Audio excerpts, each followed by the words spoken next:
Weird News Daily. I'm Rick Thorsell, and let's take a look at some of the oddest stories in the news. Ever wonder if there was an opposite saying to something smelling like roses? If you ever hear someone say that you smell like Morphe, you might want to get checked out. That's because a flower known as Titan arum is set to bloom in New England this week, more commonly known as the corpse flower. This is an odd wonder of nature that hasn't been seen since 2011, and for good reason. Researchers at Dartmouth College, where this flower is grown, is said to smell like a mix between feces, urine, and rotting corpses. And while this plant has the lifespan of about a day, the smell is said to linger in the air a little bit longer. Although, since this is taking place on a college campus, it's unlikely the students will notice much of a change. Turning from a crime of nature to a crime of different sorts, police in Indiana found themselves chasing a man they'd just arrested and put in the back of their squad car a moment earlier.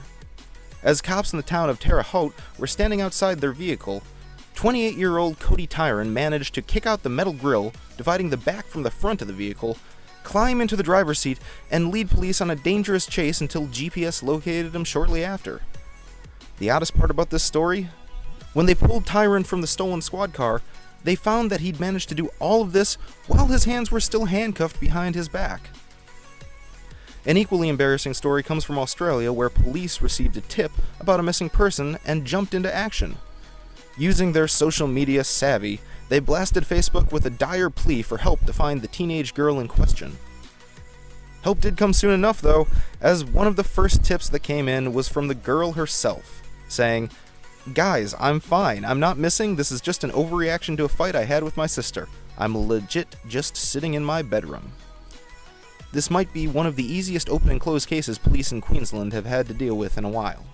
Finally, the electronics giant Apple has been making a lot of news lately, and it turns out not all of it has been for the bold decision to remove headphone jacks from the new iPhone. News also broke that Apple has registered a patent for a new type of paper shopping bag that's made of about 60% recycled material. Designed in a way to be more environmentally friendly, as well as more durable, not to mention stylish, we could see Apple create a new status symbol that doesn't just measure the phone you bought, but the bag you're carrying it home in. Those are some of the stranger things happening across the world today. Did we miss something that should have made our list? Leave a comment below, and as always, we love when you sub.